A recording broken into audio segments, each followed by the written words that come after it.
Hello friends, welcome to selective study with GBS.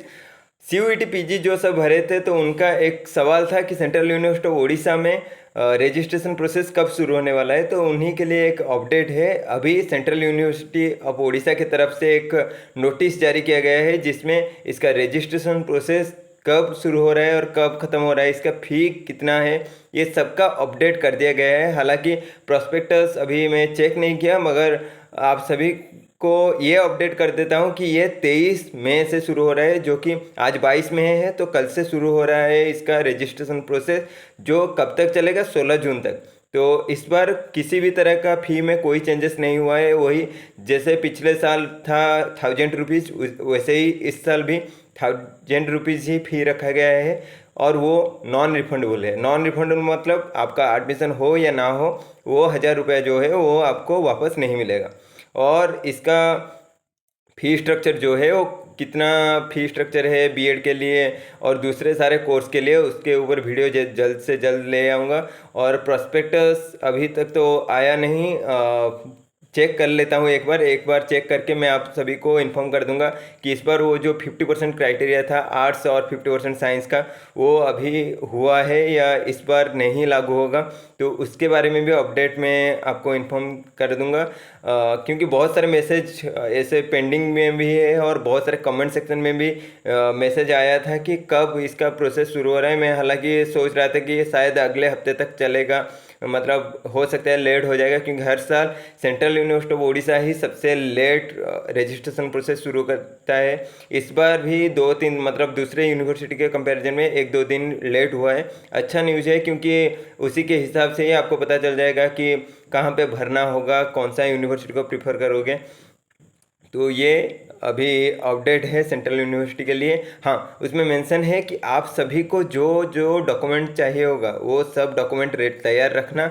और इसका जो फी, हाँ, उसमें एक लाइन में भी मेंशन है कि फ़ी जितना एडमिशन के लिए है उतना आपका तैयार रखना होगा रजिस्ट्रेशन मतलब काउंसलिंग के दिन। अगर उस दिन काउंसलिंग प्रोसेस में आप एडमिशन हो जाता है और पैसा देने में चूक होता है तो आपका जो एडमिशन प्रोसेस है वो कैंसिल हो जाएगा और किसको दिया जाएगा, जो नेक्स्ट मेरिट लिस्ट में नेक्स्ट नंबर में आएगा।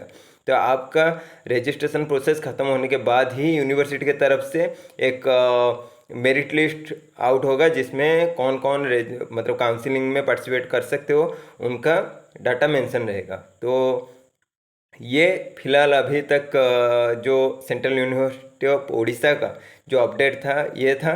और हाँ, एक दो क्वेश्चन था कमेंट सेक्शन में। एक था वो ओबीसी सर्टिफिकेट को लेके, क्योंकि अभी तुम्हारा रजिस्ट्रेशन प्रोसेस शुरू हो रहा है। तो सबसे ज़्यादा इम्पोर्टेंट जो है वो है ओबीसी सर्टिफिकेट, एससी एसटी ये सर्टिफिकेट।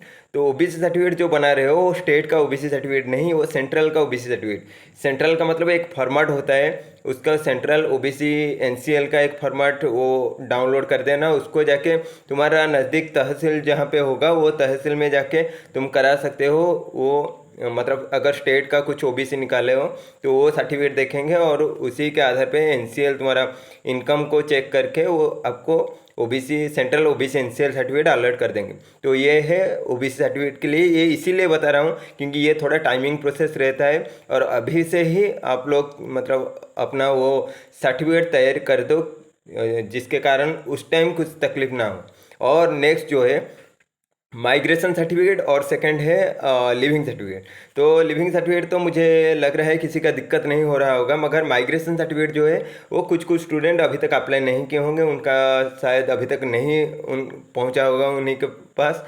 तो उनको कुछ मतलब दिक्कत नहीं होगा, क्योंकि वो उस टाइम जब एडमिशन होगा तुम्हारा काउंसलिंग होगा तो उसी टाइम एक अंडरटेकिंग फॉर्म भी तुम भर सकते हो कि मैं 15 दिन के अंदर वो सर्टिफिकेट ला के जमा कर दूंगा।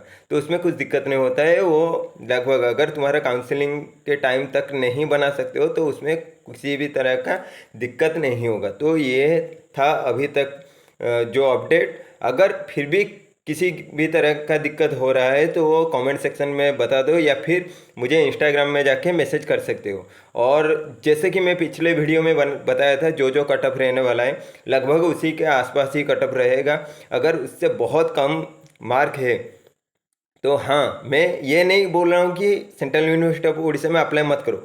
मैं ये कह रहा हूँ कि अगर तुम्हें पैसे का दिक्कत नहीं है और तुम्हारा स्कोर कम है, रिस्क लेना चाह रहे हो तो अप्लाई कर सकते हो। अगर मतलब मैं जैसे बोला कि 155 के करीब जनरल का जाएगा, 155 या फिर उससे ज़्यादा ±5 जाएगा।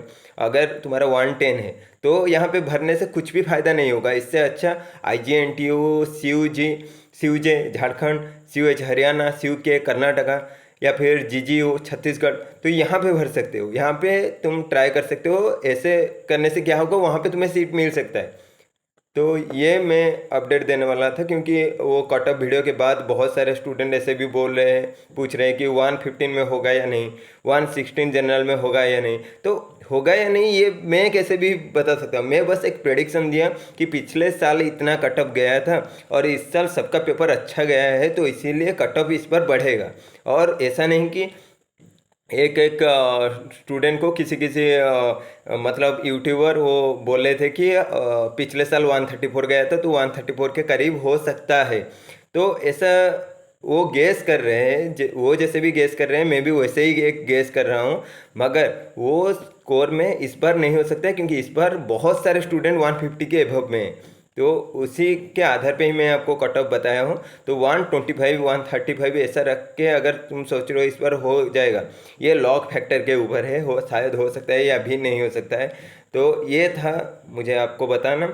जो नए चैनल को विजिट कर रहे हो अभी चैनल को सब्सक्राइब कर दो और नोटिफिकेशन बटन को ऑन कर दो, क्योंकि अभी तुम्हारा प्रोसेस शुरू हो रहा है CUET में एडमिशन लेने के लिए। सारा अपडेट मेरे चैनल में बहुत जल्दी ही मिल जाएगा। तो अपडेट के लिए उस बेल बटन को प्रेस कर दीजिए। Thank you so much.